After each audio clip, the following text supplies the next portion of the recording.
Real estate in Los Cabos has been showing explosive growth over the past few years, mostly since the pandemic. People realize that they could work remotely, life is fragile, and Cabo is awesome, so you do the math. In this video, I'm going to discuss the stats for Cabo San Lucas specifically, but if you want to see these same stats for San Jose del Cabo, watch this video. Prices and other sales metrics are very different from area to area in Los Cabos. And for that reason, it's better to really zoom in and look at certain zones independently. If you want this information for any other specific area in Los Cabos, just drop me a note in the comments below and I'll be happy to do another video for you. While you're there, please subscribe to my channel. I work really hard to provide content that's valuable and that helps you understand life in Cabo. I really appreciate your support. The stats I'm going to cover in this video are number 1, median listing prices, number 2, sold to list ratio, and number 3, days on the market. First, let's look at median prices. A median price is where half of the prices are higher and half of the prices are lower. So the line in the middle of the graph represents the middle. Let's start with houses. You can see from looking at this green line on the graph that prices for houses coming on the market have varied quite a bit, from around $265,000 up to $2 million. The reason for this wide range is that the Cabo San Lucas area includes very different neighborhoods. There are both high-priced homes on the water, like in Pedregal, and then lower-priced homes in the more inland, congested areas where many nationals live. What jumps out at me is this gray line, which represents a pretty steady ride. Average sales prices are only down about 2% since last April. Now, a totally different story unfolds when we're looking at condos in Cabo San Lucas. Remember that in previous videos, we've talked about the influx of developers building condos in Cabo San Lucas and on the Cabo corridor.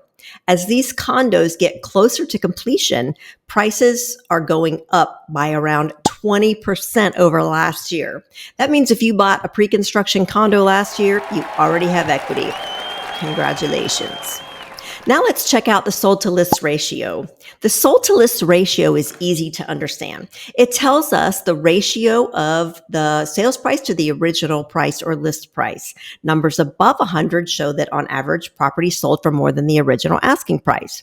Numbers below 100 tell us they sold for less than the asking price. So the lower the number, the bigger the gap between what the seller wanted to sell for and what the buyer actually paid. So the sold to list ratio is often above 100 in a seller's market, and in a buyer's market, that number is well below 100. For houses, the sold to list ratio is almost 97%. I think that's a really healthy number. For example, with this sold to list ratio, if someone is asking $1 million for their house, it would sell for $970,000.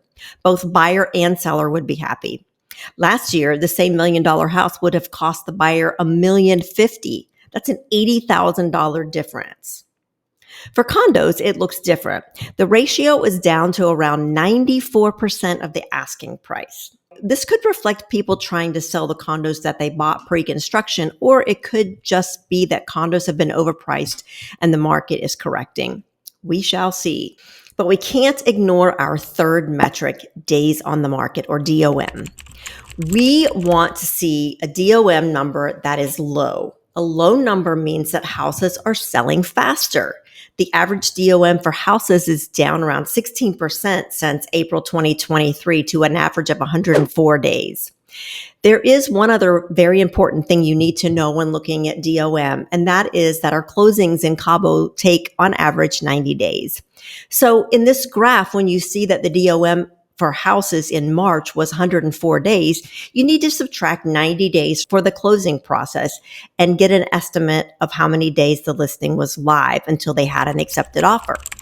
In this example, 104 minus 90, it would be around 2 weeks on the market. Not bad. Do you see this spike right here? This reflects what's going on 90 days earlier in September. Real estate in Cabo is seasonal, and September is the lowest of the low seasons in Cabo. In fact, many realtors, including me, will wait until November to list properties to take advantage of having more people in Cabo. So this spike makes perfect sense to me. The days on the market for Cabo is down 47% to around 230 days. This steep drop in DOM probably reflects the fact that many pre-construction condo projects are at or close to completion. But the fact that it's still 230 days shows that most condos are sitting on the market for around 4 months. I think this could also be a reflection of the large number of available properties, or what we call high inventory. Overall, I think the Cabo San Lucas market looks pretty healthy. I do feel that buyers are more patient right now. I sometimes work with a buyer for well over a year before they find just the right property, and they are in no rush. If they think something's overpriced, they just move on to the next property because our inventory is robust. There are lots of properties to choose from right now. If you're getting ready to sell your property in Cabo, take note. It's very important that you price it correctly. For tips and strategies on price, please watch my next video on the art of pricing your property in Cabo.